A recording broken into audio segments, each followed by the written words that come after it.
आप कृपया अपना परिचय दें कि सहज मिल्क का जो आज ये कार्यक्रम बलवंत विद्यापीठ में रखा गया है, जी। इसमें बतौर अतिथि वक्ता के रूप में एज ए सीईओ सहज आप उपस्थित हैं। तो कृपया आप अपना परिचय देते हुए जी। थोड़ा सा अपने संस्था के बारे में बता दें। अ, देखिए, मैं सहज मिल्क प्रोड्यूसर ऑर्गेनाइजेशन में डेप्यूटी सीईओ हूँ। डॉक्टर संदीप पंतिल मेरा नाम हुआ और पूरे उत्तर प्रदेश की सबसे बड़ी संस्था सहज मिल्क प्रोड्यूसर ऑर्गेनाइजेशन है। 1,32,000 किसानों ने मिलकर इस संस्था को बनाया है, जिसमें उनका अपना शेयर कंट्रीब्यूशन लगभग 30 करोड़ रुपए है। ये संस्था 2014 से अपने व्यवसाय में आई है और पिछले साल हमने लगभग 1100 करोड़ के आसपास का व्यवसाय किया है। अच्छी बात ये है संस्था के साथ कि इसकी पूरे व्यवसाय में से लगभग 87% हम किसानों को उनके दूध के मूल्य के रूप में, उनके बोनस के प्राइस इंसेंटिव के रूप में, प्लस उनका डिविडेंड के रूप में जो उनके शेयर का देते हैं वो हम रिटर्न करते हैं। सो इस तरह की ये जो संस्थाएं हैं, एनडीडीबी डेयरी सर्विसेज ने लगभग 21-22 संस्थाएं पूरे भारत में बनाई हैं। उनमें से सहज दूसरे नंबर की संस्था है। और जिस तरह का हमारे आसपास का कल्चर है, जो आप लोगों ने भी सुना होगा, क्वालिटी को लेके बहुत उपभोक्ताओं में संशय रहता है, तो ऐसे समय में ऐसी संस्था ही उनको गारंटी दे पाती है, क्योंकि इसके जो मालिक हैं वो स्वयं दूध उत्पादक हैं। वो अपने घर से दूध लाते हैं। हमारे हर गांव में लगभग 5,200 गांव में हमारे एमपीपी हैं, जहां पे हमने क्वालिटी जांचने की 1,10,000 रुपये की मशीनें दी हुई हैं। इसके उपरांत पूरे दूध को हम लेके आते हैं अपने एमसीसी बीएमसी पे, जहाँ पे 31 टेस्ट होते हैं और पूरा दूध उत्पादकों तक इन सारे टेस्ट पास करने के बाद जाता है। मैं विशेषता आपसे ये जानना चाहूँगा कि आपकी संस्था का आगरा में जी फाइनेंशियल कंट्रीब्यूशन दोनों तरफ से कितना है? यहाँ की भागीदारी कितनी है और कंपनी की भागीदारी क्या है? जी सहज है जो सेंटर यूपी और वेस्टर्न यूपी के 19 जनपद में काम करती है और लगभग 5,28,000 लीटर दूध हमने पिछले साल प्रतिदिन संग्रहण किया है। तो अगर मैं ये 19 केंद्रों से? 19 जनपद से लगभग 26 एमसीसी हैं हमारे और 5,200 एमपीपी, यानी 19 जनपदों में केंद्र कितने हैं जहां आप संग्रह करते हैं? 26 केंद्र हैं। 26 केंद्र। और उसमें से आगरा में कितने केंद्र हैं आपके? आगरा में हमारे 3 एमसीसी है जी। और लगभग 400 गांव से हम दूध संग्रहण का कार्य करते हैं। एमसीसी को थोड़ा एलोबरेट आप जी, कर दें पब्लिक के एमसीसी लिए। होता है जहाँ पे दूध का दूध शीतकरण केंद्र बोलते हैं अगर हिंदी में बात करें तो, जी, जहाँ पे दूध ठंडा करने का और उसकी क्वालिटी टेस्ट परफॉर्म करने का काम होता है। इसी से जुड़ा एक और मुद्दा है, आजकल बहुत अहम चीज़ है जो पब्लिक जानना चाहती है कि मिलावटी दूध, मिलावटी घी और अन्य मिलावटी दुग्ध उत्पाद बाज़ार में बहुतायत में उपलब्ध है।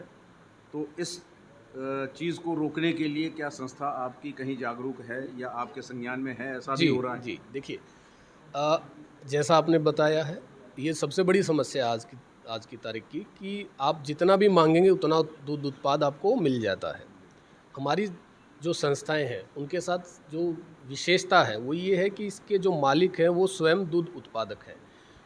एक भी दूध उत्पादक जब मेंबर बनता है तो हमारा एक अधिकारी जाके उनके घर पे दरवाजे पे जाके चेक करता है उनके पास कितने गाय भैंस हैं, कितना दूध का उत्पादन है।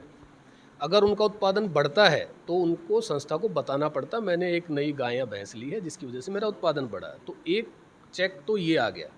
दूसरा, हमने हर गांव में एक मशीन रखी हुई है जिससे दूध की क्वालिटी का, फैट एसएनएफ का चेक हो जाता है।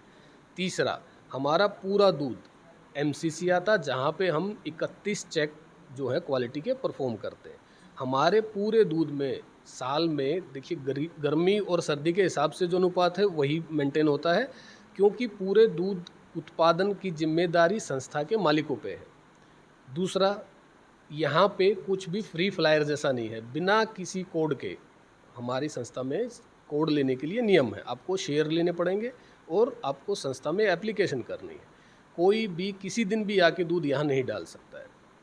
तो फ्री फ्लायर का कॉन्सेप्ट यहाँ नहीं है कि कोई आया दूध डाल के चला नहीं, गया। मेरा प्रश्न थोड़ा जी अलग था कि जो घोटाला या अपमिश्रण या उसको कह लें कि नकली, जिसको कृत्रिम दूध का रूप नाम दिया जाता है, ये चीज़ें जो बाज़ार में उपलब्ध हैं, उनको आपकी संस्था क्या रोक पाने के लिए जी कोई काम हाँ। कर रही है? और दूसरा ये कि क्या स्थानीय स्तर पे प्रशासन का सहयोग आपको मिलता है या नहीं मिलता? जी, देखिए मैंने एक एंड आपको बताया, किसान के लेवल पे पूरी ट्रांसपेरेंसी है, उसका जो उत्पादन है डायरेक्ट हमारे पास आया। दूसरा, हमारे पूरे सिस्टम में जितना भी दूध का संग्रहण होता है और जितने दूध का ट्रांसपोर्टेशन होता है, वो पूरा सिक्योर लॉक के साथ होता है डिजिटली।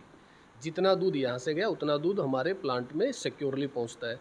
प्रशासन का पूरा योगदान रहता है। अगर हमको कभी भी ऐसा लगे, हालांकि हमारे सिस्टम में चांसेस नहीं रहते हैं, फिर भी लगे तो प्रशासन हमेशा हमारे साथ कदम से कदम मिला के सहयोग करता है। नहीं, आपकी संस्था तो कर रही है, जी। लेकिन जो प्राइवेट दूसरी केंद्र हैं या जो बाकी लोग इकट्ठा करके बेच रहे हैं, मैं उस संदर्भ में आपसे जानकारी चाहता हूँ। क्या सहज ने कोई अपना इस तरीके का एक ऑर्गेनाइजेशन या कोई ऐसी संस्था ग्रुप खड़ी की हो, या कोई आगे योजना आपकी हो? क्योंकि देखिए, आप अपना कार्य तो ईमानदारी से कर रहे हैं, जी। आपकी सहकारी समिति है और वो काम कर रही है, जी, जी। लेकिन जो बाकी दूसरे ग्रुप्स हैं, क्योंकि एंटायर जो ये बिजनेस है, सेटअप है, मैं आपको मिल्क बताऊं, प्रोडक्ट। जी, आज भी हमारे देश में, इसको आप दुर्भाग्य ही कहिए, जी। कि जो संस्थागत संग्रहण का कार्य है वो आज भी 30% ही है।